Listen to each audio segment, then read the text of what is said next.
Jérôme Palmade, maire de la ville de Pia, ville de 12 000 habitants et qui appartient aussi à la communauté de communes Corbière-Salanque-Méditerranée. Les baroudeurs de Pia, c'est quelque chose de très important pour la commune de Pia puisque ça amène tous les dimanches sur notre territoire un véritable engouement puisque le stade se remplit dépassant de 1000, 2000 à 2500 personnes qui viennent regarder notre équipe première et les équipes juniors aussi.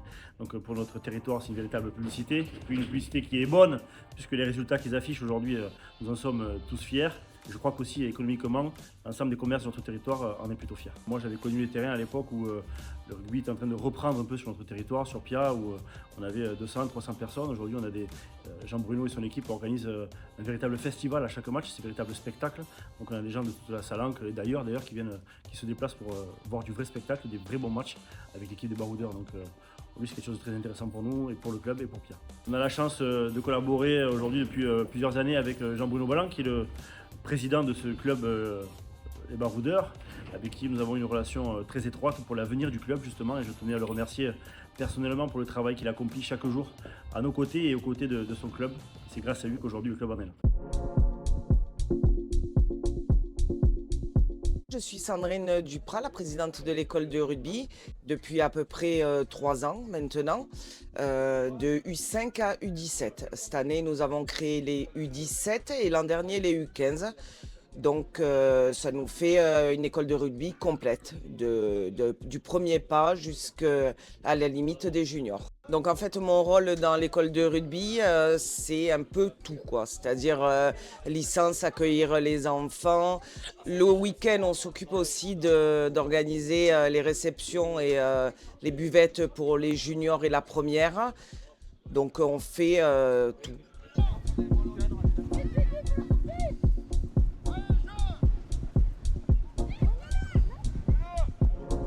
Je suis Lise. J'ai rejoint Sandrine il y a 2 ans pour animer l'école de rugby avec Marine. Voilà, donc ensemble, on essaye de faire vivre cette école de rugby. Et c'est du travail, j'avoue. Donc on est là tous les mercredis, tous les vendredis pour accueillir les parents, mettre en place les éducateurs, leur fournir ce dont ils ont besoin pour que les enfants puissent évoluer dans une atmosphère le plus probant possible. Voilà, ensuite on est là le week-end pour leur tournoi, donc tout ce qui est administratif et pour les accompagner. Et ensuite on est là le dimanche pour animer la buvette junior et de l'élite. Marine Gonzalez, je suis présente auprès de Sandrine depuis 2 ans. J'ai rejoint Sandrine, la présidente, en même temps que Lise. Je m'occupe des réseaux sociaux et notamment de l'animation lors des tournois. J'ai de plus à vous indiquer que nous avons une trentaine de bénévoles solidaires dans notre club qui sont là pour les enfants, les jours de match et qui sont là aussi donc, pour les grands challenges de Super 13 et des juniors.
Je suis un enfant de Pia, un enfant de Pia 13. J'ai toujours connu le club de Pia de mon enfance. J'étais à l'école de rugby, j'ai joué au meilleur niveau que je pouvais jouer moi.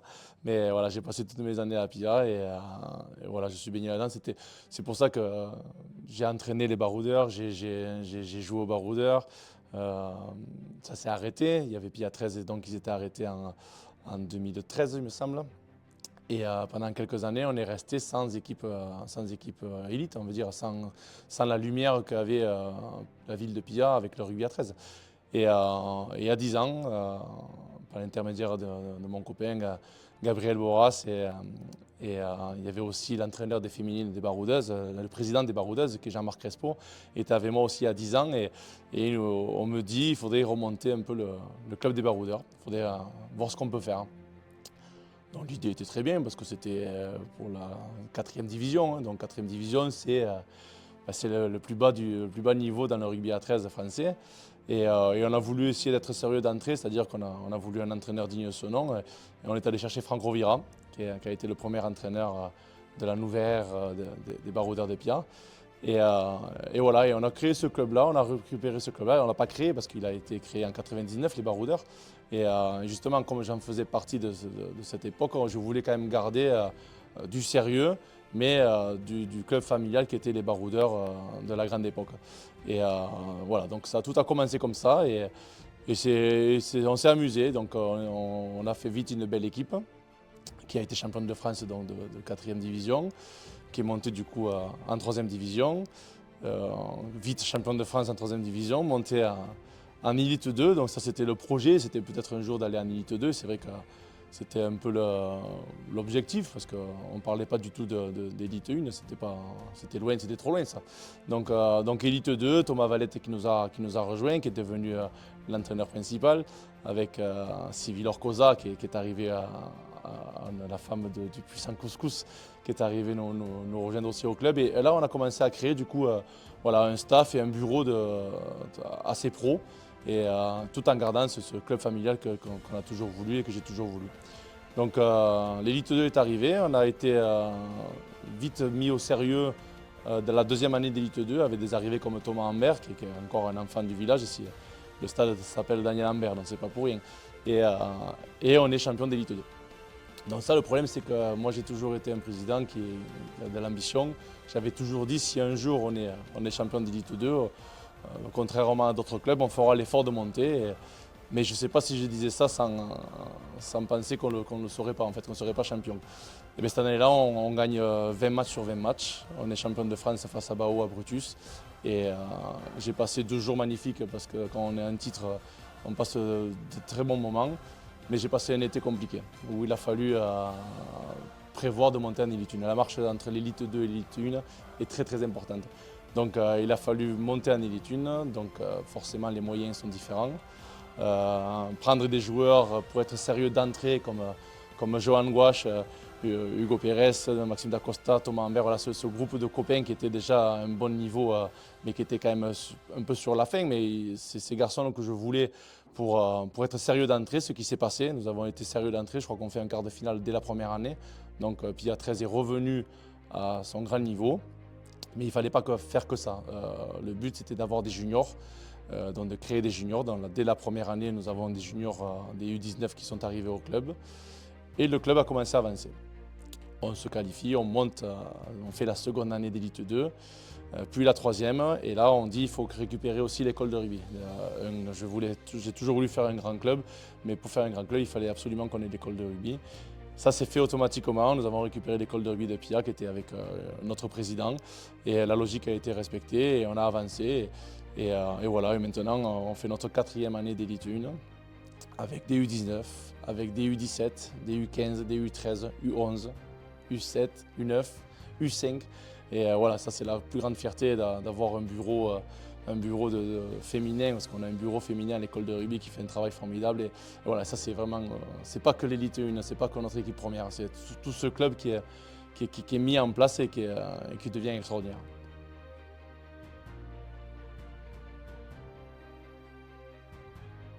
Ce club est devenu de plus en plus gros, mais forcément de plus en plus cher, parce que c'est un budget d'un club, c'est quand même très important, ça augmente tous les ans. Et donc pour pouvoir faire ça, bien sûr, depuis 2 ans, j'ai des gens qui sont venus, des partenaires, des chefs d'entreprise qui sont venus au bureau du club, comme la Jean-Sébastien Gonzalez, l'entreprise Gonzalez. Il y a bien sûr Bruno Jocavet qui est coprésident avec moi, Laurent Saliès. Voilà, c'est des gens qui ont plusieurs entreprises et qui ont permis d'apporter un peu notre sérieux vis-à-vis des partenaires. Donc on fait des loges partenaires tous les dimanches, j'en faisais de temps en temps, mais là, tous les dimanches, à chaque match, nous avons des loges partenaires. Je suis partenaire moi-même d'un club comme les Dragons, et du coup je prends exemple sur ce grand club pour pouvoir voir comment on peut faire nous à notre petite échelle. Des clubs comme Albi le font très bien, Carcassonne aussi, donc j'ai voulu créer ça dans Pia, on avait l'infrastructure pour. Donc on a fait cette loge à Pia avec tous les dimanches à peu près 100 personnes qui sont là et des chefs d'entreprise. Et donc voilà, ça nous a permis vraiment d'avancer. Bien sûr la mairie, le maire de Pia, qui est un ami, est un allié avec nous pour le club, alors qu'il n'était pas du tout dans le rugby à 13. Et nous, je crois que je l'ai fait devenir trésiste. Et ça, c'est vraiment agréable parce qu'on ne peut pas avoir un club comme le nôtre si on n'a pas une mairie derrière qui nous suit. Et la mairie de Pia, effectivement, nous suit à 100%. Et c'est quand même agréable d'être soutenu comme ça pour pouvoir bien travailler. Après, j'ai créé depuis maintenant un an et demi, un business club. Donc pareil, ça se fait dans des grands clubs. Donc je suis bête et discipliné, j'apprends des autres et on a créé le Baroudeur Business Club depuis un an et voilà, on essaye de porter la parole des baroudeurs dans des entreprises. On essaye de faire un repas tous les 2 mois et dans des endroits assez précis avec des partenaires. On a la chance d'avoir des gros partenaires de Perpignan qui sont autant partenaires de l'USAP du Top 14 et que des Dragons catalans de la Super League. Donc c'est une fierté aussi d'avoir ces partenaires qui viennent aussi chez nous parce que pour le sérieux qu'on est. Et voilà, ça c'est pareil, ça fait partie du travail, mais on n'est qu'au début. Quand je dis qu'on est 4e année en élite, on est qu'au début du projet et je pense qu'on peut faire de très belles choses à Pia.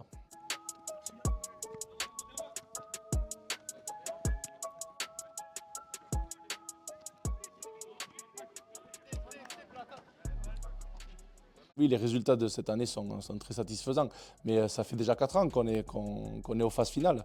On a toujours fait un minimum une quart de finale, donc ça veut dire qu'il y a des grands clubs comme Villeneuve, Avignon, que ça fait quelques années qu'ils n'ont pas réussi à accéder aux phases finales et qui bon, maintenant le font, parce que tout le monde s'est renforcé. Mais je veux dire qu'on a été d'entrée, on a été au niveau, quoi. C'est ce qui m'a plu et on ne s'en aperçoit pas. Parfois on se dit que c'est trop suffisant d'être en quart de finale, mais non, c'est d'être en quart de finale dans ce Super 13, c'est déjà très très bien. Donc je pense que cette année nous allons l'être, j'espère qu'on peut encore faire mieux. Mais comme je dis, c'est important, ce que je dis au staff, ce que je dis aux joueurs, d'avoir une phase finale à Pia, c'est un truc le plus important. On arrive à remplir le stade. Je fais toujours des événements, j'aime bien que les gens viennent au stade, pas que voir le match de rugby, donc il ne manque de rien quand ils viennent au stade. On fait un YouTube avec une vidéo, je crois qu'on est, c'est pas moi qui le dis, c'est les gens qui le disent, qu'on est les matchs les mieux filmés tous les dimanches. Donc ça nous fait défaut parce que peut-être qu'il y a des personnes qui préfèrent rester sur leur canapé, mais c'est pas grave, c'est pour le rugby à 13 aussi qu'on a voulu faire ça. Donc voilà, les dimanches sont importants, il y a du spectacle et les quarts de finale à Pia ou une demi-finale, si on pouvait, ça serait extraordinaire pour le club.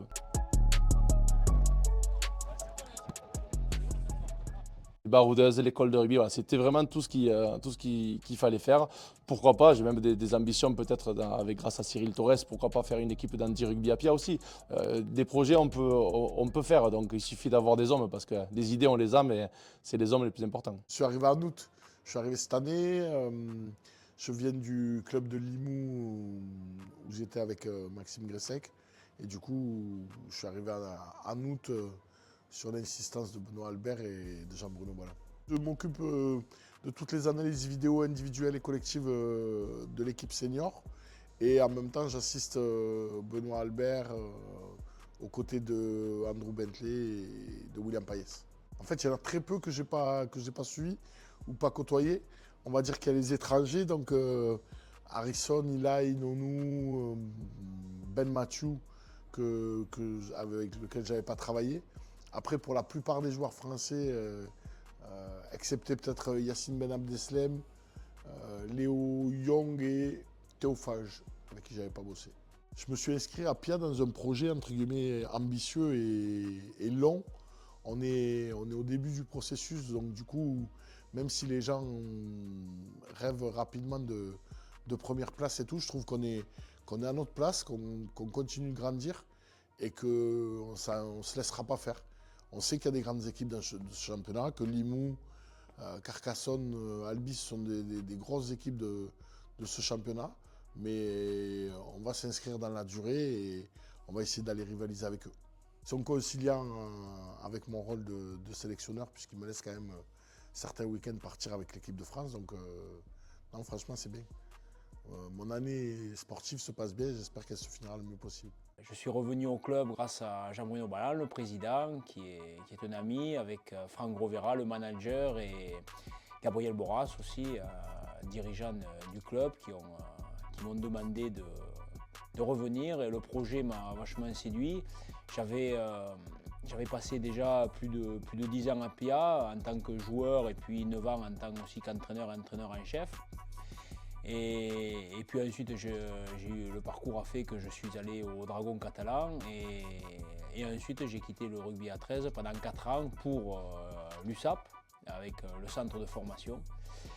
Et le projet de PIA m'a séduit avec ces dirigeants qui ont la volonté de former et de mettre en avant un club sur les jeunes et avec des ambitions qui sont claires et qui sont portées sur l'avenir. Et donc je suis heureux que je suis à ma place ici et je suis content qu'ils soient venus me chercher. Et on entame la fin de saison et pour l'instant on est dans les clous. Nous avons un staff assez complet. Il y a Cyril Torres qui est l'analyste vidéo et qui est également entraîneur de l'équipe de France handi rugby. Donc c'est une chance que nous avons d'avoir ces compétences. Ensuite, il y a William Payès qui est responsable des skills et du jeu au pied, plutôt le versant attaque, ancien joueur de PIA et que j'ai eu la chance également d'entraîner. Je dis également parce qu'il y a Andrew Bentley, l'autre assistant, qui est un ancien joueur de PIA et qui lui est responsable de la défense. Andrew Bentley qui a joué au TO13 et qui a même été capitaine du TO13 et qui a gagné des titres avec PIA 13. Donc l'ensemble connaît bien la maison. 2 kinésithérapeutes, un préparateur physique, un médecin, c'est le médecin de l'équipe de France, Patrick Priels. Donc je pense qu'on a un staff assez étoffé et qui nous permet quand même d'avoir une certaine ambition et un certain niveau de compétence, un niveau d'exigence pour le club et pour l'équipe. Le club a des ambitions au niveau de l'équipe 1, mais pas que. Donc, au niveau de l'équipe 1, bien sûr, on veut absolument faire les phases de finale à domicile, essayer d'aller le plus loin possible. Je pense qu'on est bien placé en ce moment. On est en 4e position. Je pense que ce bloc de 7 va être primordial pour voir si on peut grappiller quelques places et pourquoi pas s'installer à la place des grosses écuries comme Carcassonne, Limoux ou Albi, voir si on peut les concurrencer cette année. Le club veut aussi investir dans la formation. C'est ce qui m'a fait d'ailleurs revenir parce que j'y suis passé à l'USAP et j'y suis passé aussi au Dragon et j'avais envie vraiment de pouvoir aller peut-être plus loin. Et donc là, on a, avec le club, avec le président, avec Jean-Bruno Balland, qui ça tient vraiment à cœur de la jeunesse, on a vraiment un projet pour faire en sorte que demain, PIA 13 soit un des clubs phares formateurs du département. Donc ça, c'est un objectif aussi, je voulais le mettre en avant parce que c'est vraiment quelque chose qui nous tient à cœur et sur lequel on mettra peut-être pas toutes nos forces parce qu'il en faut pour la compétition, mais on mettra au moins autant de force dans la compétition pour gagner que pour former le jeune à venir. Les gars, comme Benoît vient de le dire, l'intensité, lui il en a touché un mot dans la vidéo, parce que les conditions ça va être les mêmes dimanche, c'est la merde. On va pas pouvoir vous envoyer des sautés, des passes, devant surtout, et après celui-là qui va prendre l'opportunité de tenir rapide et de jouer le bon coup. Ok, ça va être que ça. Donc préparez-vous pour un gros match devant, travailler en défense, et ça va se jouer à quelques points. Donc faites des efforts, ok, on se prépare bien. Je suis natif de PIA, mon grand-père d'abord il a commencé à jouer pour le club, mon père a suivi ses pas et voilà, a fait une belle carrière dans ce club. J'ai commencé à l'école de rugby dès mon plus jeune âge, à 6 ans à l'école de rugby et puis jusqu'en cadet. Je finis sur un titre de champion de France en cadet avec mes copains et puis j'étais en Angleterre de longues années et voilà, rentré au pays, j'ai fini au Dragon catalan pour 2 ans et c'est avec fierté que je suis revenu au club de PIA 13 Baroudeur finir ma carrière et là où je me sens bien. Voilà, c'est un peu boucler la boucle, rendre aussi ce qu'on m'a donné, si je peux essayer d'aider les garçons et le club voilà, à chercher des trophées, c'est l'objectif du club et c'est mon objectif aussi. Donc si on peut aider à faire ça, ça serait une fierté et un honneur de pouvoir être champion de Super 13. Non, c'est pas la dernière, enfin, ça je sais pas. Des fois, il y a des choses qui sont pas entre mes mains, mais voilà, je me sens bien. On fait une bonne saison. On ramené au groupe aussi pour amener un peu un cadre de leader et voilà, c'est ce que j'essaie de faire chaque jour, de montrer l'exemple et aussi sur le terrain surtout. Voilà, d'aider les plus jeunes à progresser et d'aider l'équipe en général. Voilà, c'est l'objectif qu'on a tous, de grandir. Et voilà, j'apprends encore chaque jour et voilà, ça va être important, surtout dans les phases finales, je pense, d'amener mon expérience au groupe et pour avoir des résultats. Et on espère aller le plus loin possible. Et voilà, on vise l'objectif numéro 1, c'est d'être champion, bien sûr. Ça prend du temps parfois, donc voilà, c'est peut-être un projet sur une paire d'années, mais voilà, c'est l'objectif de la saison surtout et on va essayer d'atteindre ça. Le niveau de la Super 13, c'est différent. C'est un peu plus lent, et évidemment, on s'en doute un peu, mais c'est pas évident à jouer. Au début, c'est vrai, avec le coach, on a beaucoup discuté et j'ai essayé d'amener des choses que j'avais l'habitude et ça ne marche pas forcément ici dans ce championnat. Et voilà, il y a des remises en question et on a réussi à trouver un système de jeu. Voilà, le coach avait mis en place un système de jeu qui marche très bien et là, on a vu que les résultats, ça va mieux en début d'année là et voilà, on se retrouve en haut du tableau, donc c'est parfait. Et voilà, c'est quand même une compétition rude. Il y a les conditions météo, surtout on joue l'hiver, donc c'est jamais évident. Les terrains sont hostiles parfois et voilà, il y a quand même des joueurs qui ont envie de prouver, de jouer. Il y a des bons joueurs dans chaque équipe maintenant. C'est compliqué, le top 6, c'est dur à s'accrocher. Et voilà, le niveau évolue, augmente chaque année, j'ai l'impression. Donc c'est super pour l'équipe de France et c'est super pour le Super 13. Les règles ont changé aussi, je crois, en Super 13. Il y a beaucoup moins d'étrangers. Enfin, c'est plus compliqué d'avoir des étrangers. Donc forcément, la formation, c'est qu'elle est bonne aussi. Le niveau n'a pas trop baissé. Et voilà, ça permet de développer des jeunes Français. Et on en a besoin parce que voilà, on a une équipe de France, on a une Coupe du Monde qui arrive. Et surtout 2 clubs en Super League, donc il faut que le Super 13 et les Français aient envie de jouer et puissent avoir l'opportunité d'évoluer. L'équipe de France, c'est un objectif toujours. Voilà, il y a la liste des 40 qui est sortie et voilà, on est 3 de PIA et ça fait plaisir de voir que je suis avec Yacine et Hakim inclus dans cette liste. Et je pense qu'ils en prennent 24, donc il y a encore un bout de chemin à faire, mais voilà, c'est toujours un honneur de pouvoir être dans la liste et espérer représenter l'équipe de France à la Coupe du Monde surtout, qui est le plus gros, officiellement le plus gros tournoi. Donc c'est logique pour moi que, voilà, de finir sur une Coupe du Monde, ça serait sympa. Après, pourquoi pas plus, mais on verra ça déjà. Déjà être pris dans les 24, ça serait super et voilà, c'est aussi un objectif que j'ai en tête. Jean Bruno, il a fait un travail énorme, il a repris le club et voilà, il a su bien s'entourer et tout ce qu'il fait pour PIA en général et pour le rugby à 13. C'est une ville de rugby à 13 et il le sait, il a grandi dedans et voilà, tout ce qu'il fait pour le club et les gens qui sont passionnés ici dans le village de ce club, l'avoir remonté, voilà, ça fait 4 ans qu'il est en Elite 1 et voilà, on n'est pas non plus en bas de tableau, donc c'est un effort énorme. Derrière, il y a l'école de rugby, il y a tous les bénévoles, et il y a beaucoup de monde et il a su bien s'entourer. Voilà, c'est un job incroyable. Et il ne doit pas trop dormir le soir et se coucher tard surtout, mais c'est tout à son honneur. Et voilà, pour un garçon du village, bravo à lui. Le dimanche, comme je disais, on ne peut pas faire qu'un match de rugby. Et notamment, là, j'attends vraiment un gros week-end où le 25 et 26 avril, on a appelé ça le Magic PIA 13. Voilà, pour comparer un peu au Magic Weekend de la Super League. Donc, le Magic PIA 13, c'est le 25 et 26 avril. Le 25, on fait le gros derby contre l'UTC. Donc ça va commencer à 14 h avec les Baroudeuses du coup, qui joueront en ouverture. À 16 h, les U19 de l'UTC et de PIA. Et les U23, on jouera à 19 h. Il y a entre-temps, je crois que il y a les Casteils de Bao qui seront là pour faire un peu de spectacle. J'ai un groupe de rock qui sera là, un DJ, voilà, un spectacle donc avec des loges pleines, j'espère. Donc beaucoup de monde ce soir si le temps nous le permet. Et le lendemain, on attaquera de suite, voilà, avec le tournoi Salgado qui est un tournoi majeur des écoles de rugby. sur le tournoi sac à dos de Pia, j'y tiens ça aussi à faire une préparation parfaite. Je veux que ce tournoi, on arrive à avoir dans les 700 enfants, et plus les bénévoles, tous les éducateurs. Voilà, on fait une très très belle journée chaque fois. Donc voilà, j'ai voulu qu'on précise un peu dans le week-end parce que pareil, il faut des bénévoles, il faut qui quitte à organiser un truc comme ça. On se fait mal tout un week-end, mais ça va être extraordinaire, je pense, le Magic Pia 13. Donc je vous attends nombreux le 25 et 26 avril.